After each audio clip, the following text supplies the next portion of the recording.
Life Camp USA is a nonprofit organization that mentors young men who have lost a father due to military or law enforcement service. Life Camp USA provides an all-expenses-paid, week-long, world-class camp experience that inspires, equips, and navigates these fatherless young men through some of life's toughest moments. Life Camp USA's mentors serve grieving families by helping these sons establish healthy identities, values, character, and goals without the crucial aid of a father in their life. To learn more about Life Camp's mission, visit lifecampusa.org. Again, that's lifecampusa.org. Welcome to the No Regrets Leadership Podcast, where leaders are empowered to equip and disciple men. Welcome to the No Regrets Leadership Podcast. My name is Steve Sonderman, and I'm going to be your host for today. And as you know, guys, one of the real goals that we have is to encourage you, to equip you, and to empower you to more effectively minister to men. And wherever that might be, at work, in your community, at your church. And so every week we like to speak with an author, a speaker, a thought leader, and this week we have the incredible privilege to have with us Bill Search. We've had Bill before, and if you can remember back, Bill is one of those guys we worked together for many years. I had the privilege to be a part of his wedding, and also just to watch him and his wonderful family grow up. And Bill now is at a church in Oklahoma City and has always been involved in the area of small groups. And he's written books on small groups and is really one of those experts in the field. And so I've really been looking forward to just catching up with Bill and hearing some of the new trends in small group ministry and just really talking about that whole area that is so important to ministry to men. So, hey, Bill, great to have you with us today. Oh, it's good to be back with you. Thank you. And 27 years strong. So, wow. You did a good job officiating that wedding. Thanks. Good job. You got 27. That's fabulous. So good. So, hey, why don't you just bring us up to speed on just what you've been up to and how the family's doing and what you've been doing since the last time we talked. Absolutely.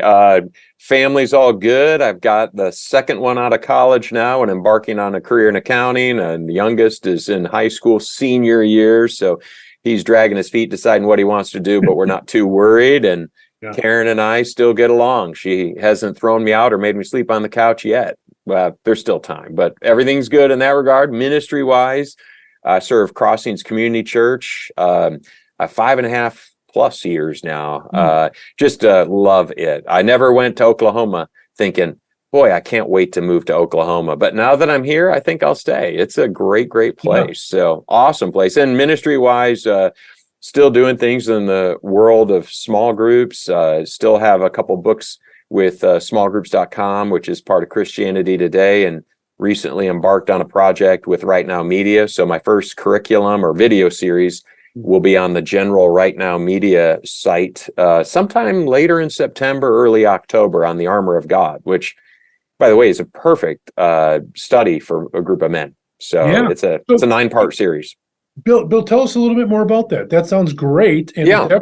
It all started from not only a love of obviously scripture as a pastor, but I love history. And in particular, you can sort of see over my shoulder if you're watching this online, a couple Roman reproduction Roman centurion helmets up there on my shelf. But I have great love of history. And as I started the artifacts of the history, and then it kind of merged together with, hey, the Apostle Paul was looking at this armor. I mean, it was being worn by men in the services of the empire. And when he wrote his letter to the Ephesians, they knew what the armor looked like. So I interact a little bit more with the specifics of armor. I don't overdo it, okay? I don't wear it either, so don't get too excited. But it's fascinating how that visceral image, and Paul was so good at bringing like big ideas and putting them in everyday talk.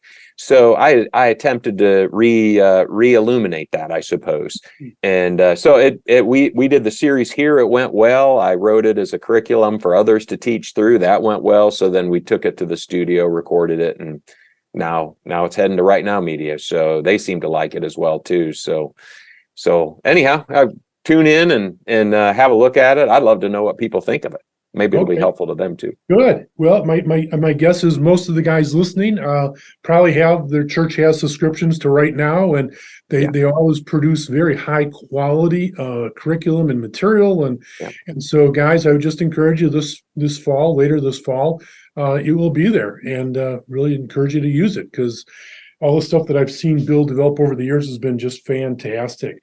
Yeah, Bill, any other projects that you're working on, or even just thinking about right now that are sort of getting you excited? Yeah, I started teaching through a series here, and this one's fascinating. This one might seem morbid at first, but it's not. It's a series called Life After, and I taught this to a group of our men. We have a kind of a lunchtime, big group, small group thing that happens here on Wednesdays. Mostly it's a retired crowd, but it's a large gathering of men. And we get together. We don't even feed them. They get together at 11:30, and then they go find their own restaurants to eat at. It's cheaper that way for us. Yeah. But we did this series. I live taught it, and it was so popular. They said, "Hey, we want to do it so our wives can come."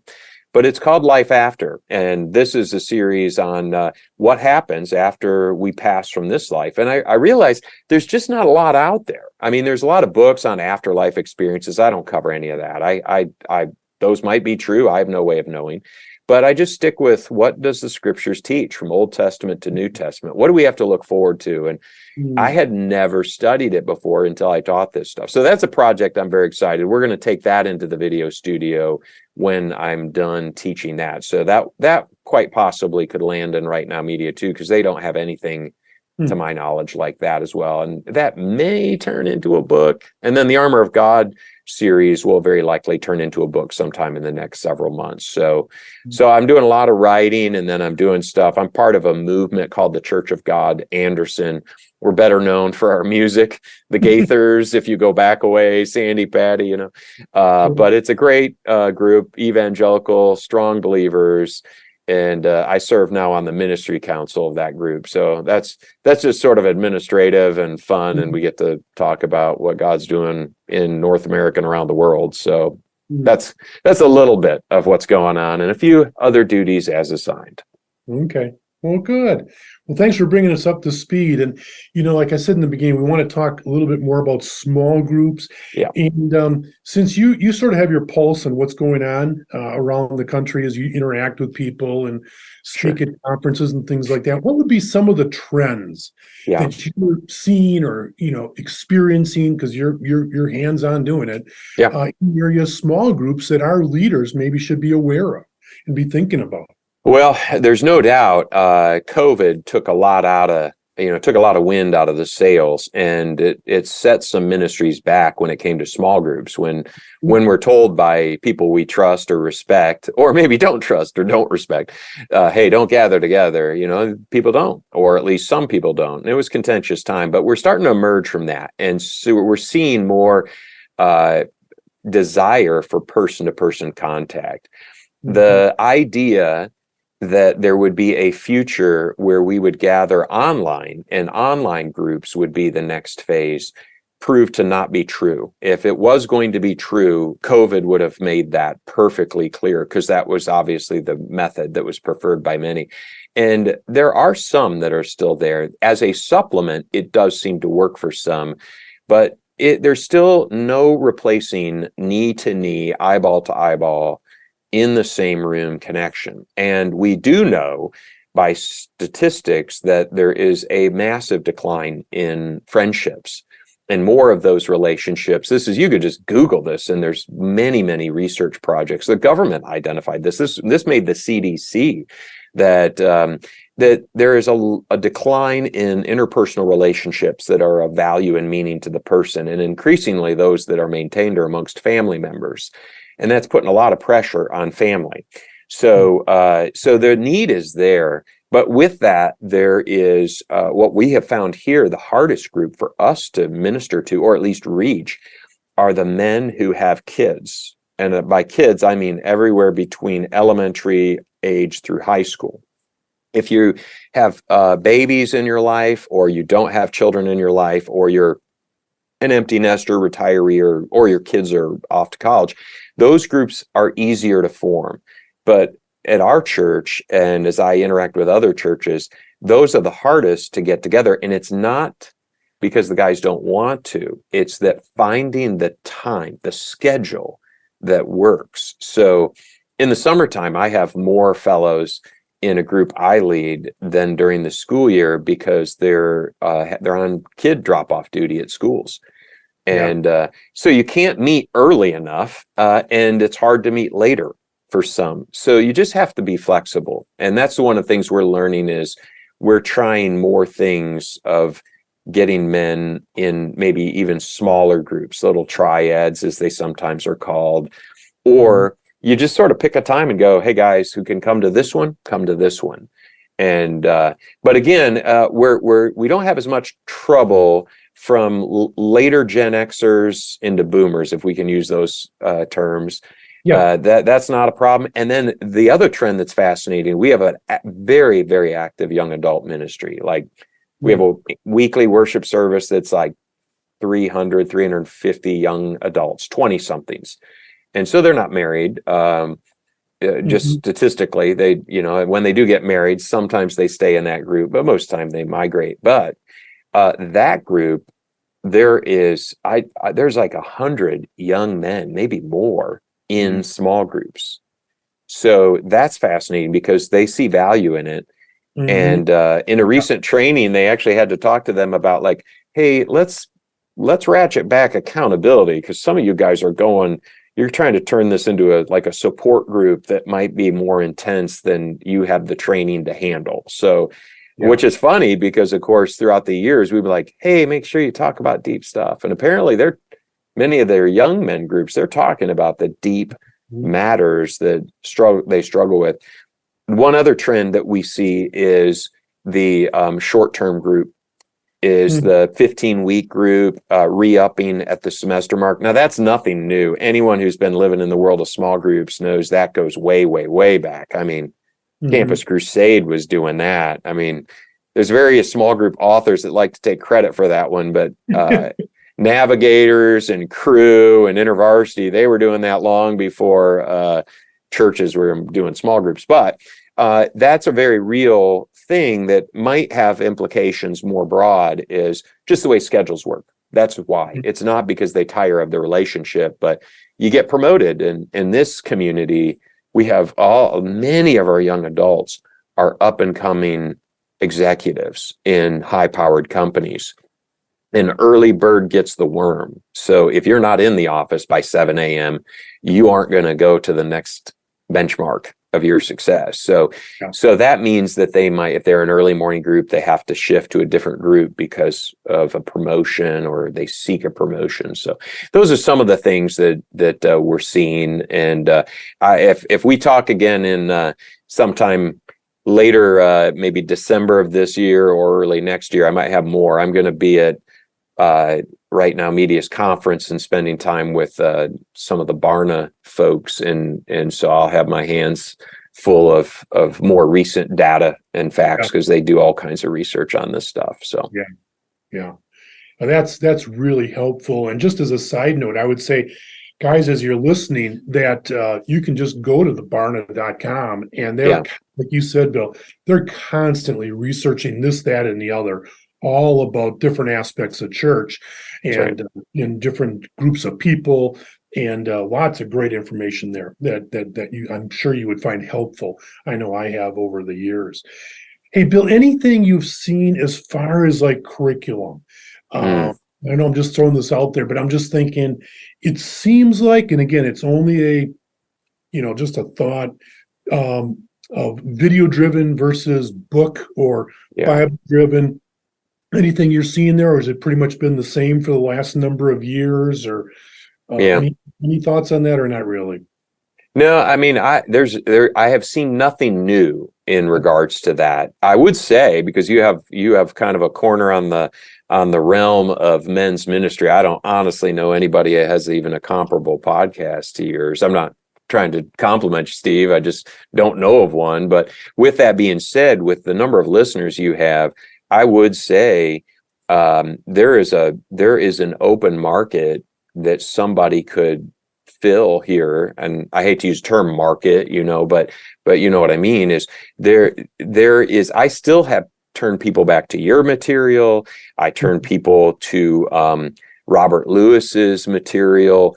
But I think there's an opportunity for some young voices, some young men to step forward and sort of translate. Because even when I use, for instance, Men's Fraternity, which of course is rebranded the 33 series, which is good. I actually like the classic material better because I can live teach it and interact with it more than I like their video material. I like the video material, so I'm not putting that down. But what I mean is I have to translate Lewis's material because, he had a real bugaboo about feminism, but I'm a Gen Xer who was born in 1971. There was never a time in my life I hadn't known about stuff like that. So Right.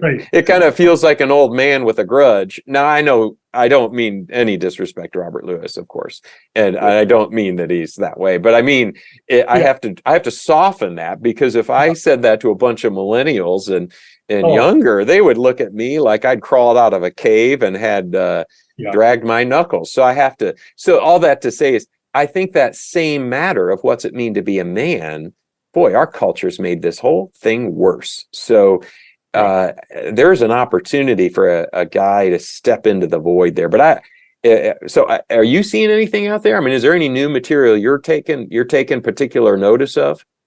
No, we're just about done now with our base camp, which is the new, Good. Your dad or your father-in-law went through the old Top Gun material, and then about 15 years ago we translated that to the No Regrets Study Series, 8 books. Yep.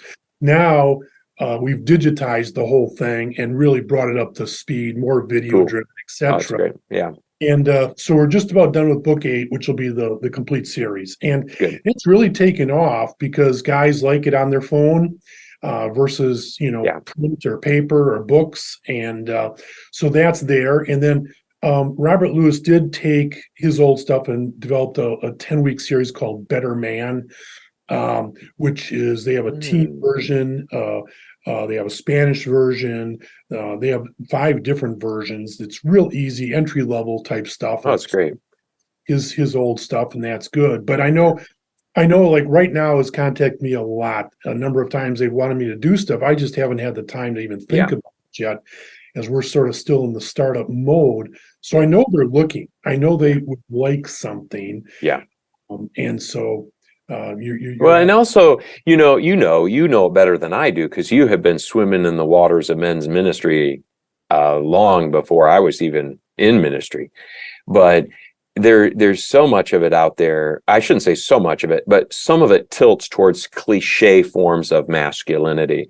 Yeah. But having ministered in the same church you ministered to for a number of years, and ministering down here and in pretty much every other church, I was primarily ministering to professionals and executives and certainly skilled trades, and every trade for that matter. But most of the guys I know didn't paint their face in camo every day. Most of them put on an Oxford and maybe a tie and their penny loafers and went off to the bank. And not to say they didn't also in November put on some camo. They might have done that too, but it's just, there's a lot more to being a man than trying to live out an Equalizer movie. So yeah, exactly. How many times have you wanted to impact your world for Christ, but struggled to take the first step? Well, you are not alone. Our latest resource, Disciple Maker 101, is designed to help you become a disciple who makes disciples. This self-paced online course will provide you with practical tools to help you identify men in your sphere of influence, equip you to share your faith story, and practical tips to invest in the life of others by leading a small group. To become a disciple maker, visit noregretsmen.org. Again, that's noregretsmen.org, and click on Become a Disciple Maker. And I think we can help all generations have a much better understanding of what's been culturalized sort of about manhood versus what we see in the life of Jesus. And it's so different. And unfortunately, some of the stuff that's been written in videos that are produced just paint this picture that's just not transferable to so many guys. That's right? So definitely in need. Hey, Bill, one of the things I wanted to talk to you about today, because we've sort of covered different areas over the years, is this area for every small group leader that has there's always troubles. There's always trouble in a group. There's always that person that maybe talks too much or doesn't talk at all, or has a tendency to just sidetrack the conversation and take it to some who knows what theology or into political issues or economic or the world's coming to an end issues. There's all different types of things that can pop up in a group. And so, I wrote you earlier and said, hey, could we just maybe just give small group leaders some tools, just some ideas on how do you handle some of these trouble spots? I don't know how it might even be the best way to do this. But you bet. I'm going to in your court and say, what would you say? That reminds me of the old joke, every group has a EGR person. Every group has an extra grace required person. And if you can't figure out who that person is, it's you. Right. So the good news is if you're leading a group and you got some wild people in there, at least you're not the wild person in there. So this is every group I've led has these issues in it. And so let me talk broad strokes first before we get into specific issues. This is why whenever you lead a small group, whenever you've read any book on small group, there'll be some sort of chapter or some sort of teaching or training on some kind of a covenant, some sort of agreement statement. These are the things we'll do in this group. These are the things we won't do in this group. These are the ways we will treat each other. These are the ways we won't treat each other. And sometimes, just like people who are trying to put a bookshelf together they bought from IKEA, they go, I don't need the instructions, and they just jump right into it, only to have to find those instructions a little bit later. That's why starting with a covenant and occasionally pulling it back out and just reminding the group, hey, this is what we're about. So this helps you in all these things, because otherwise somebody may not realize and they might come away embarrassed. So let's talk about, especially because we're coming into next year will be an election year. So of course, that can generate some excitement amongst some people and some disagreements. And so one of the things that in every group I've led, I've always had that person who had very strong political opinions. And if it comes out in the group, there are times where you have to stop and go, look, this isn't what we're going to do in this group. And everyone's got a political opinion, but we don't all have to agree here. We want to stay focused on our purpose today. So sometimes you just directly say it. I was in a men's group yesterday. It was all older fellows, and I just attend this one, and it's a master teacher, and it's not really a small group because there's like 40 or 50 older guys. I'm like one of the youngest guys to go to the group, but I love this group, and I've been going to this group just as a recipient for years. And one of my closest friends is the teacher of this group. Well, there's one fella there. You can always count on him to make a political statement, and he did not disappoint us yesterday. Well, I commended the teacher later because this guy, he said some kind of offensive things, and the teacher just goes, okay. And then he just turned and went right back to the main point of the lesson, didn't acknowledge it, just let it sit there. And then people could pay attention to it or not. Sometimes as a leader, that's what you have to do, is if a person makes an obnoxious statement, makes a political statement, that's just out there, or even it's not out there, but it's just not what you want this group to be about, you just kind of go, okay, thank you. And then you just move back to let's get back to this question. Or, Bob, can you read this passage of scripture? And you just keep it very brief. If it continues,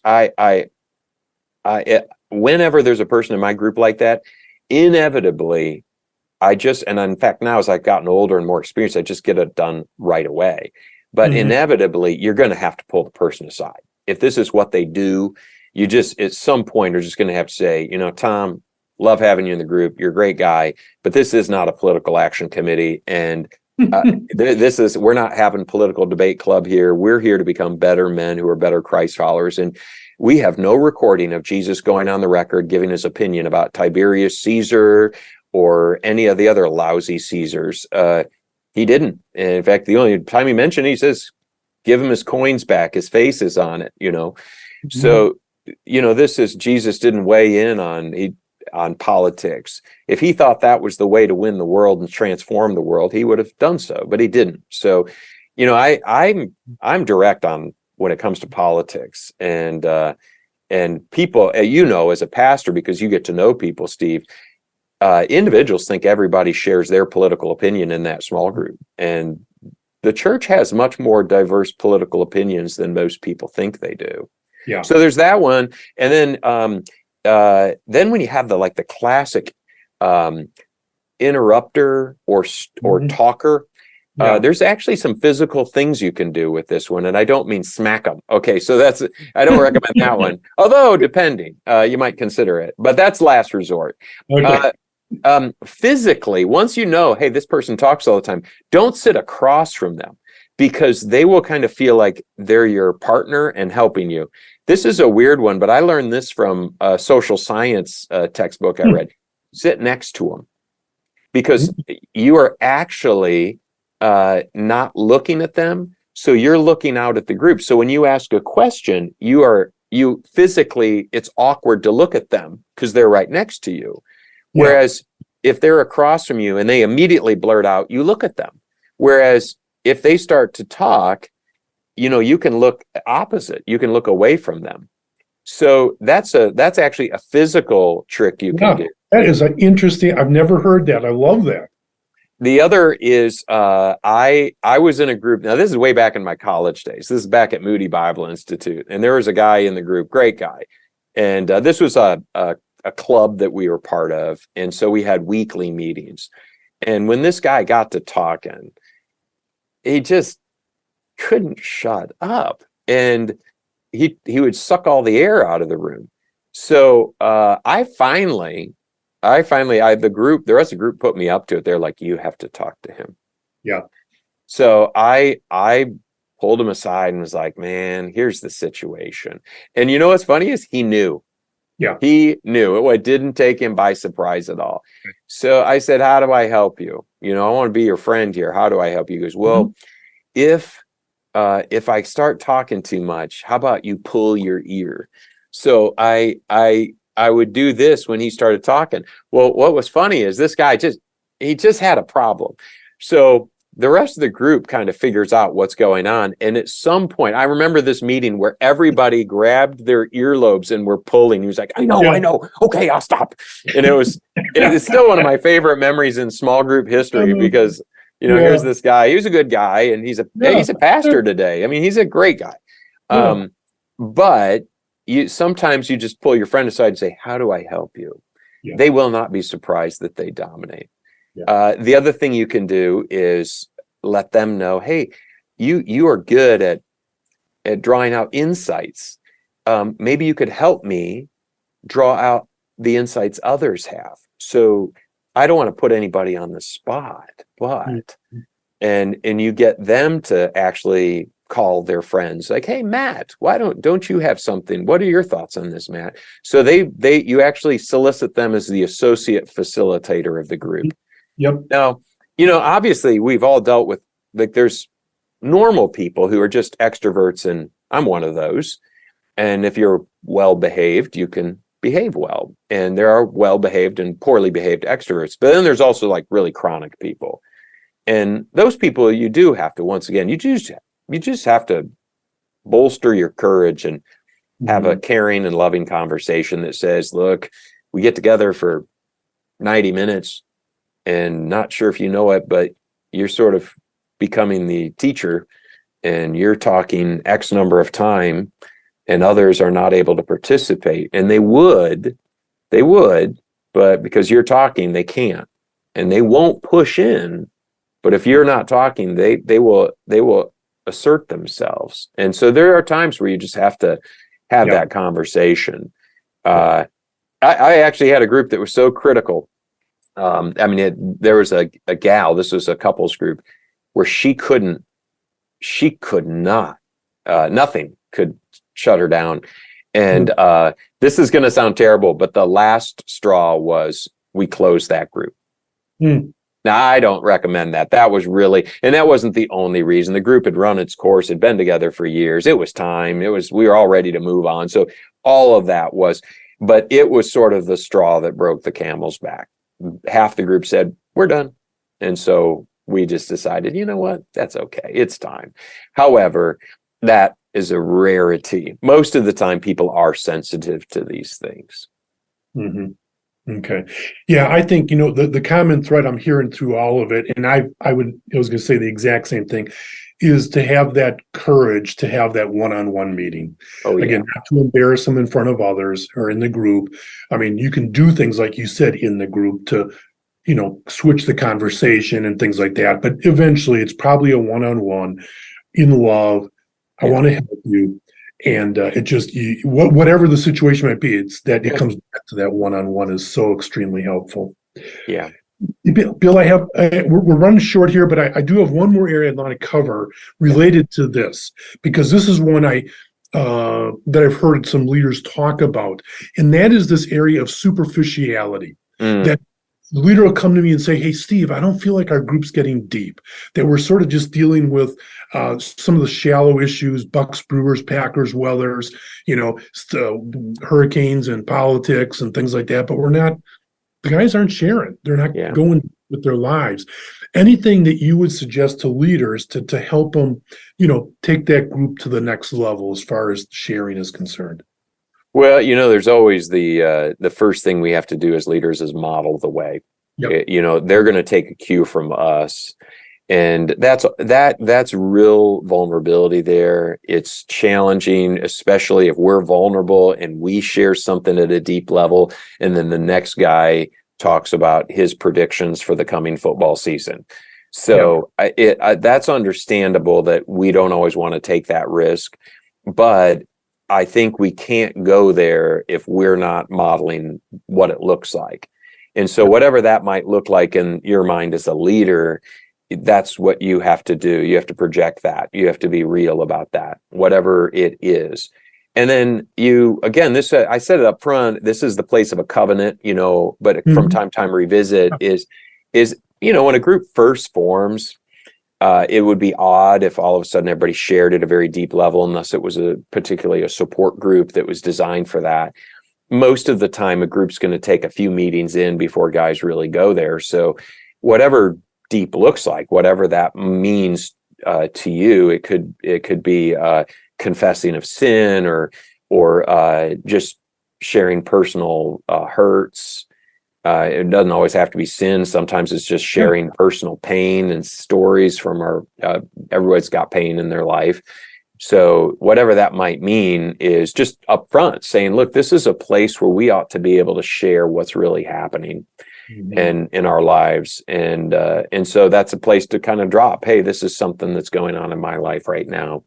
And if you do any sort of prayer encouragement in your group, this is the other thing you could do is go, look, there's different avenues and places to pray about different things, but in this group, let's only pray. Let's commit together. We're only going to pray for one another. And if you want to pray for each other's families as it relates to one another, that's fine. But I don't want to pray for your cousin or, your neighbor.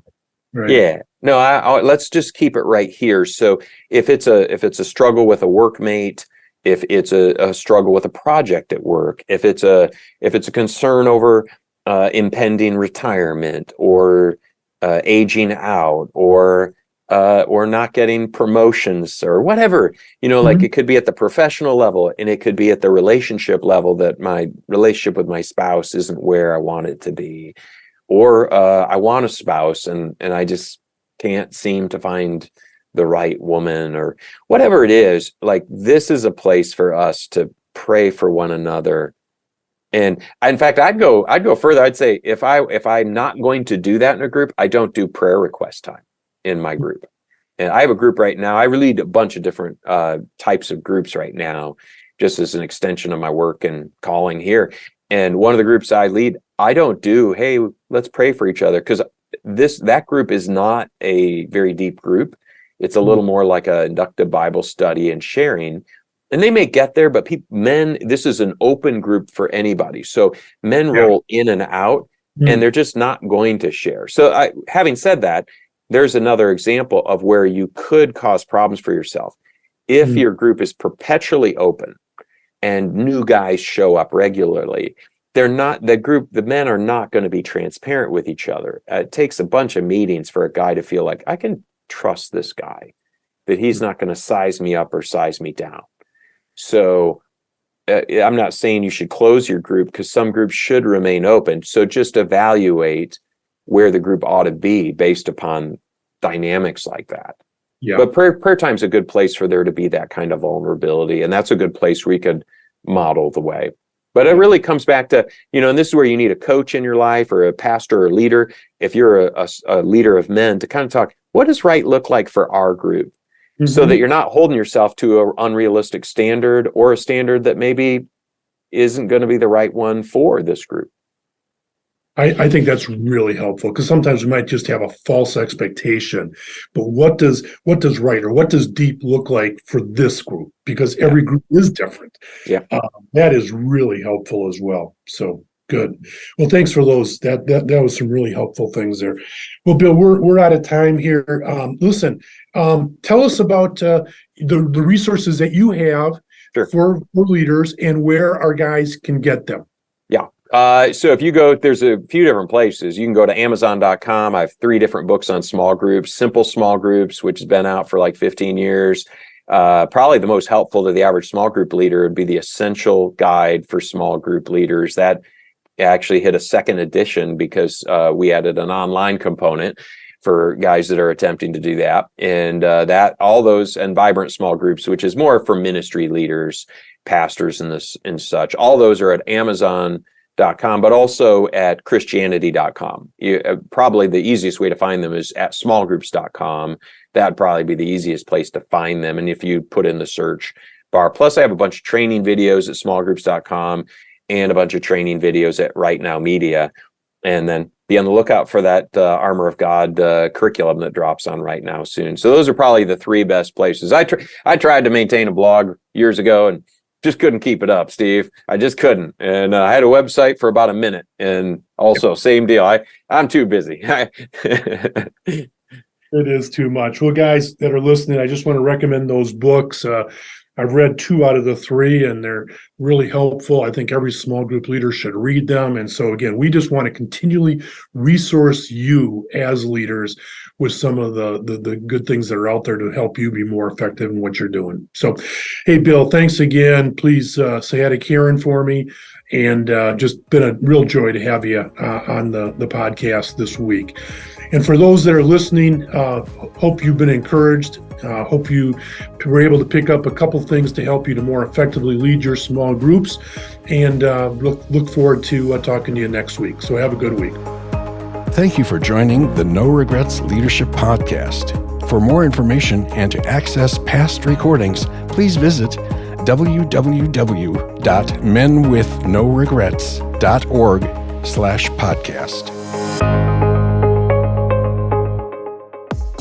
MK Cellular, your local U.S. Cellular authorized agent, is a proud supporter of No Regrets Men's Ministry.